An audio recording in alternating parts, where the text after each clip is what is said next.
What up, though? Welcome to another episode of Vibes with MDB. On this video, I am going to be focusing on Manchester City and Arsenal Football Club. Manchester City, for me, they've been the champion of Europe for the past 4 seasons, and everybody is still tipping them to win the league for the 5th consecutive season. With Pep Guardiola in charge, I don't feel you can knock that idea that people have.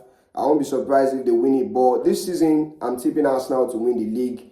I think Arsenal are getting closer and closer to Manchester City. We saw last season the difference in them was just 3 points. Arsenal didn't fall off like a lot of people thought they will, like they did the season before last. I believe with Mikel Arteta, you could see what they are trying to do. They are getting stronger with the signing of Calafiori. Julian Timber coming back. He was unavailable last season due to injury. And then we saw like Declan Rice, how he fitted into the squad. You know, Arsenal are still in the running to get another midfielder, another body into the team, even Mikel Merino. So Arsenal are a team that looks upward and upward. I think they are only missing for me a centre forward. I think Havertz, how good he was last season, Gabriel Jesus, how good he is as a footballer. I don't think they are not good enough to be the strikers to take the team forward, or to be the focal point in attack for a team that wants to be champions. But in terms of their quality, Declan Rice is going to get better. Bukayo Saka as well might have another season whereby he's playing in a top form. You know, Odegaard, for me, it was my pick for the best player of last season behind Cole Palmer. So, of course, Arsenal, I believe Arsenal is going to be, they will be there again this season. They will be there fighting at the top of the table with Manchester City. I believe Arsenal, their squad they have a very good squad. The signing of Calafiori, I believe, is a game changer for them. They had the best defense last season, but picking one of the best central back, or arguably the best defender in the Italian Serie A, adding him into their squad, I think that is a game changer. Honestly, I believe they could go into the market, get a number 9, and I think they will be ready to take the title away from Manchester City as the world champion, as the Premier League champion. I beg your pardon. Manchester City, we've seen them with the sign of with the sale of Julian Alvarez to Atletico Madrid, that Manchester City gradually, it looks like they are lacking the firepower they've had in recent seasons. Of course, it's a major sale for them. It's £2 million.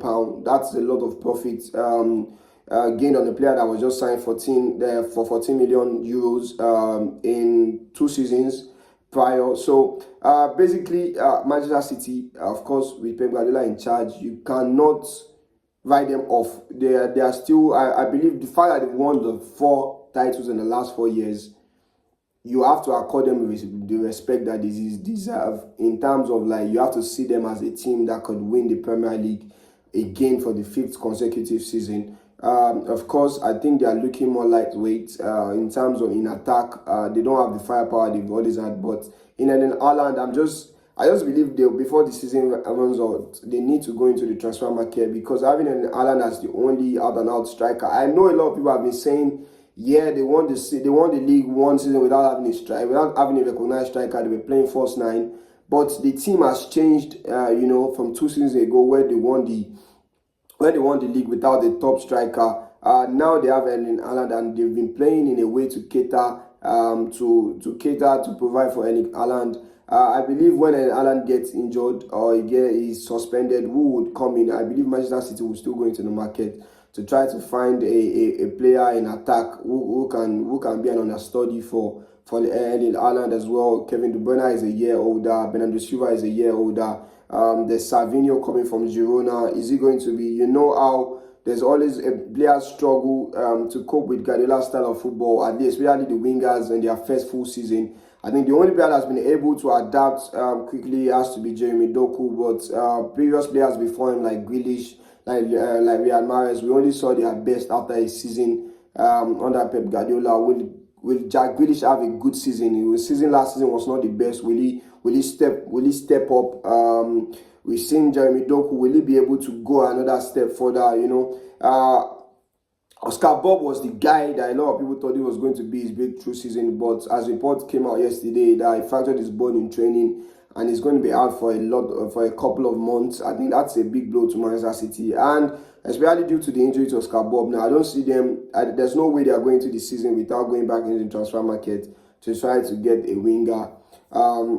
But for me, I just believe like with the loss of players that they've been losing over time, and with the injury to Oscar Bob, with the sale of Julian Alvarez, I just don't see Manchester City being able to put everything all together to compete to win the league. Of course, I know they will be there. I'm tipping them to finish second in the league behind Arsenal. I think this is the time for Arsenal to win the league.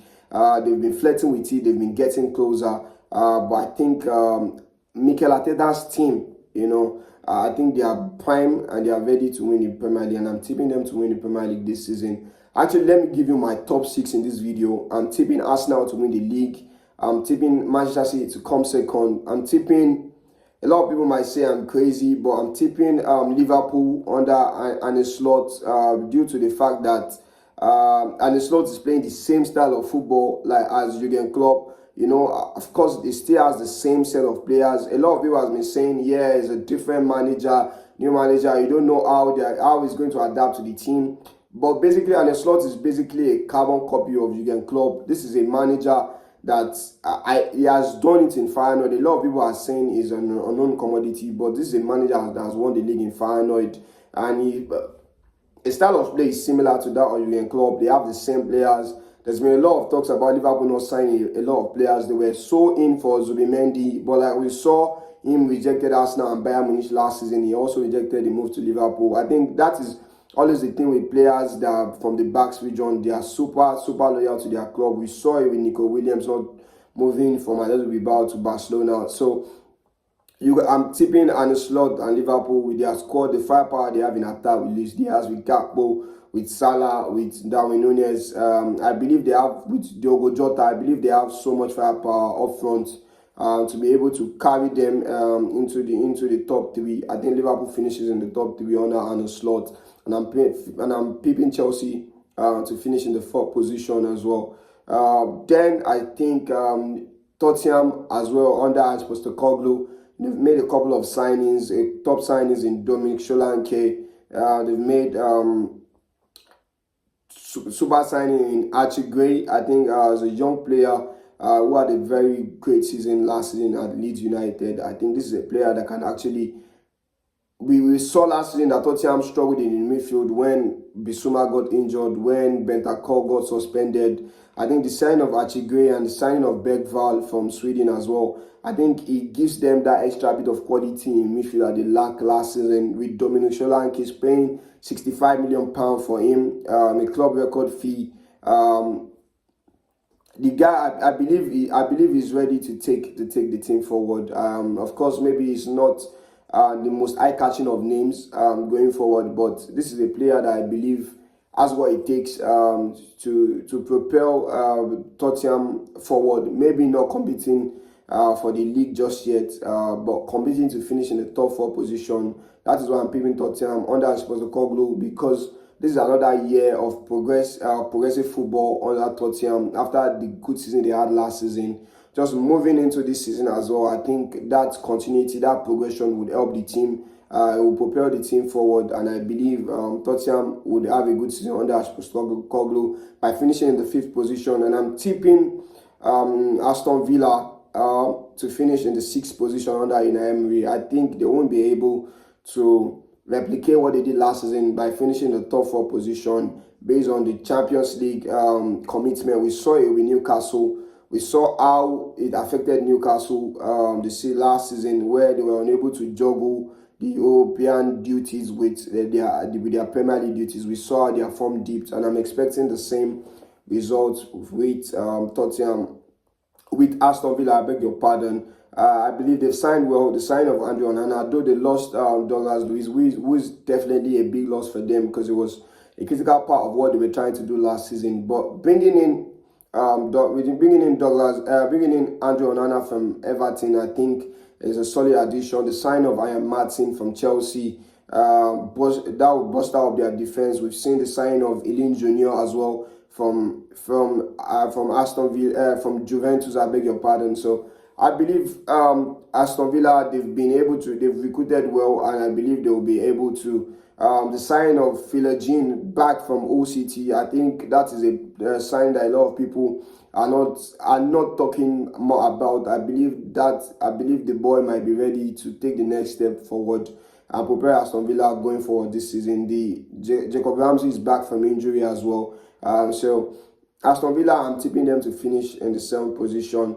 Then in the 6th position, I beg your pardon, in the 7th position, I'm choosing Newcastle United. I'm choosing Manchester United. I beg your pardon, Manchester United to finish the 7th position. Like I said in the earlier video, I think due to I don't trust Erik ten Hag to be able to propel the team forward.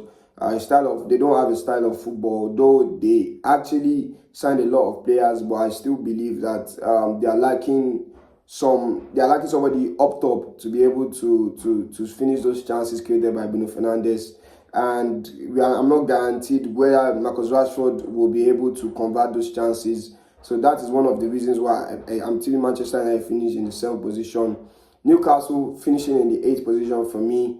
Not necessarily because I see this Newcastle is a team that I don't know what to expect from them.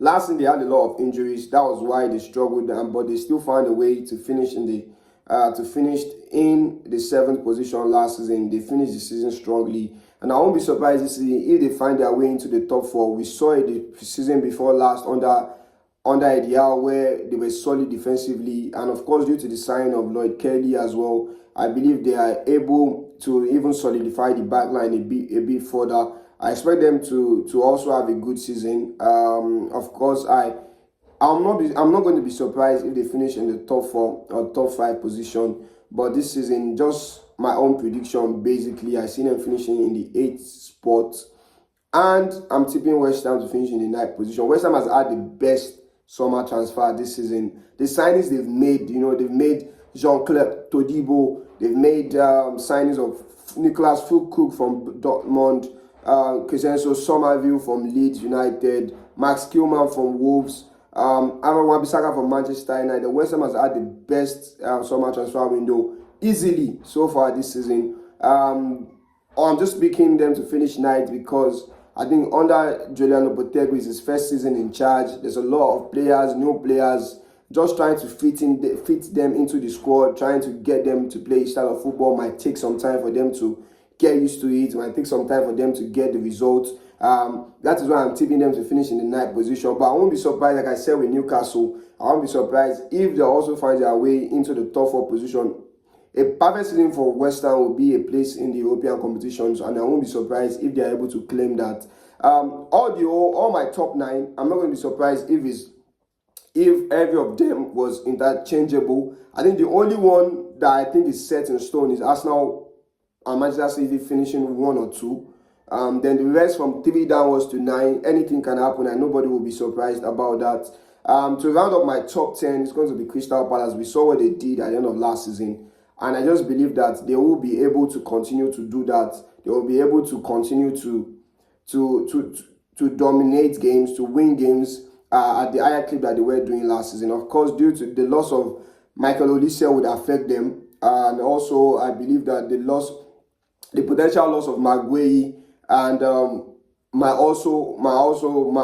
would also deter them from having a top season whereby they can fight for the European places. But I think finishing the top half would be a good season for Crystal Palace, judging by the players that they have lost and potentially might lose. And also, they are in the running for Trevor Chalobah. I believe if they are able to sign Trevor Chalobah, it might actually be a top signing for them. This is a player that can actually fit into their squad like a hand into a glove. So like a glove into an hand. So I believe Crystal Palace would also have a good season by finishing the top 10. So that's my top 10. Let me give you a quick rundown back. I have Manchester City finishing first, Arsenal second, Liverpool under Arne Slot in his first season finishing third, Chelsea under Enzo Maresca finishing fourth. I have Tottenham finishing fifth. Aston Villa finishing 6th under Unai Emery in their maiden Champions League season for the past 30 years. I have Manchester United finishing 7th, Newcastle 8th, West Ham 9, and Crystal Palace 10. Thank you for watching my video. Please don't forget to comment, share, and subscribe. And also give me your top 10 as well in the comment section. I will be checking that out. I know a lot of people might not agree with my own list, but yeah, you can create your own list. So I'm looking forward to seeing your own list, guys. Thank you so much for watching, and until I come your way next time, Samad, bye bye.